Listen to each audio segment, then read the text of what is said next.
Hello students, मैं doctor Sunil Chaudhary और आज के हमारे इस वीडियो लेक्चर में हम बात करेंगे पादप रोग विज्ञान के बारे में।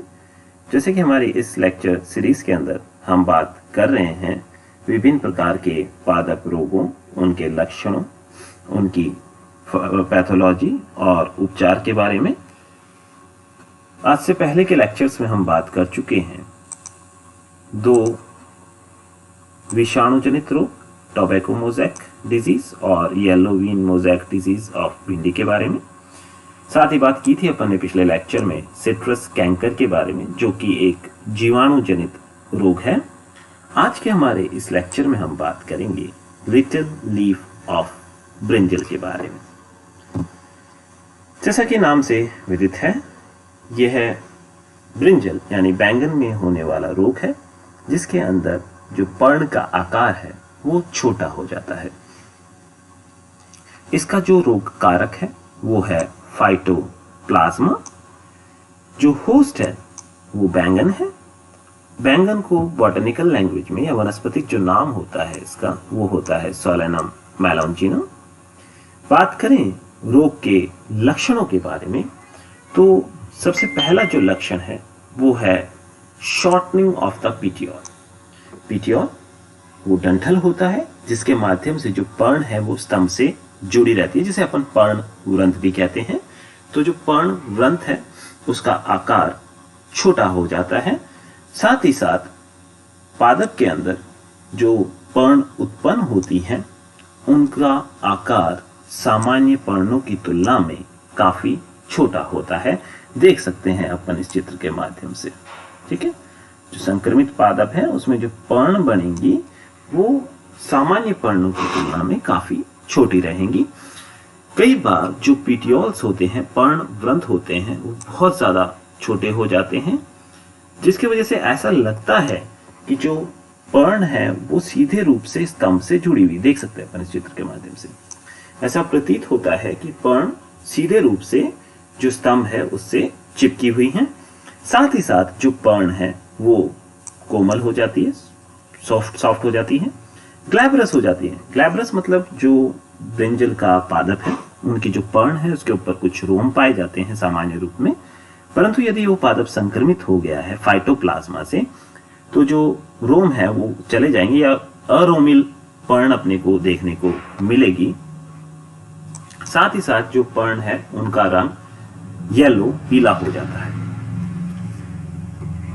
जो संक्रमित पादप है उनके अंदर किसी भी प्रकार के पुष्प और फल देखने को नहीं मिलते हैं। ठीक है, यदि जो संक्रमण है वो पादप की तरुण अवस्था में हुआ हो, परंतु यदि जो संक्रमण है वो पादप की मैच्योर स्टेज के अंदर हुआ है, परिपक्व होने के बाद हुआ है, तो उस अवस्था में जो फ्रूट बनेंगे, जो फल बनेंगे, उनका आकार है वो छोटा होगा। जो फ्रूट होंगे वो बहुत ज्यादा कठोर होंगे और वो अनफिट होंगे मार्केटिंग के लिए और कंजप्शन के लिए। मतलब उनको इस प्रकार से विकृत हो जाएंगे कि ना तो उन्हें खाया जा सकता है और ना ही उन्हें बेचा जा सकता है। जो डिजीज है, इसका जो रोग कारक है वो है plant pathogenic molecules. Molecules basically जीवाणुओं का एक क्लास है, एक वर्ग है, जिनके अंदर उन जीवाणुओं को रखा गया है जिनमें कोशिका भित्ति अनुपस्थित रहती है।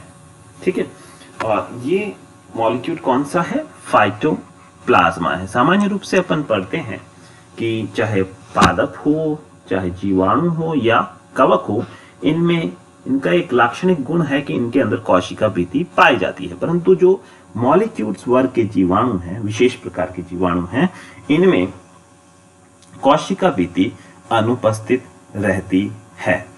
इन्हें पहले एक अलग नाम माइकोप्लाज्मा लाइक ऑर्गेनिज्म, एमएलओस के नाम से भी जाना जाता था।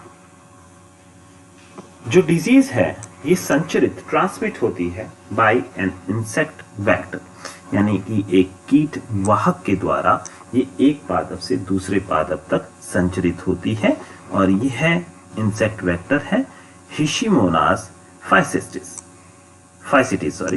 इट इज हिशिमोनस फाइसिटिस, जो कि बिलोंग करता है किससे? Group of leaf hopper, leaf hoppers के ग्रुप से बिलोंग करता है। बात करते हैं डिजीज की पैथोलॉजी के बारे में। तो यह एक गंभीर रोग है, किसका?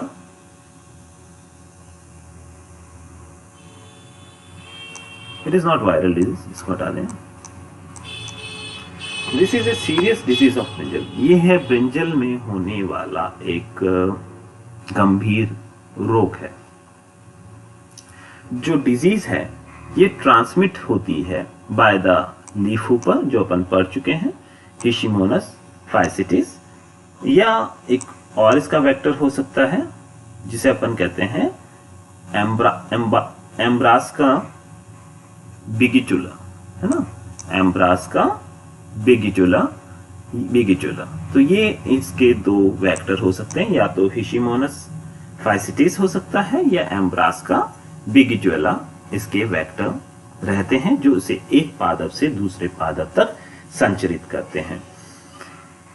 जो संक्रमित पादप हैं उनकी जो लीव्स हैं वो प्रारंभिक अवस्था में कैसी हो जाती हैं? लाइट येलो कलर की, यानी कि हल्के पीले रंग की हो जाती हैं। लीव्स का यानी कि पर्णों का जो आकार है वो छोटा देखने को मिलता है। साथ ही साथ जो लीव्स होती हैं वो माल फॉर्म्ड होती हैं, यानी विकृत हो जाती हैं, सामान्य आकार में देखने को नहीं मिलती। यदि उपचार की बात की जाए तो क्या किया जा सकता है? Use barrier to trap the vectors, जो अपन बात कर चुके हैं लीफ हुपर्स की, चाहे वो हिशिमोनस फाइसिटिस हो या एम्ब्रास्का बिगिचुला हो, तो उनको ट्रैप करने के लिए कुछ बैरियर्स का इस्तेमाल किया जा सकता है उनको हटाने के लिए। जो इन्फेक्टेड संक्रमित पादप हैं उनको हटा करके जला देना चाहिए।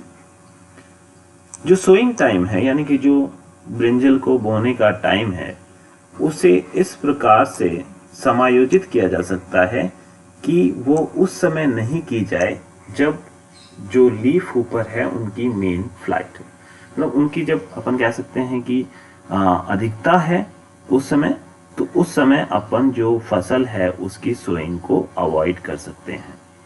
ठीक है। स्प्रेइंग ऑफ डाइमिथोएट 2 ml पर litre of water. Dimethoate 2 ml 1 litre जल के अंदर लेकर के स्प्रे कर सकते हैं उसका, टू कंट्रोल द फैक्टर, ठीक है, वाहकों को नियंत्रित करने के लिए। तो ये बात हुई लिटिल लीफ ऑफ ब्रिंजल के बारे में। नेक्स्ट लेक्चर के अंदर बात करेंगे अपन रस्ट ऑफ व्हीट के बारे में। धन्यवाद।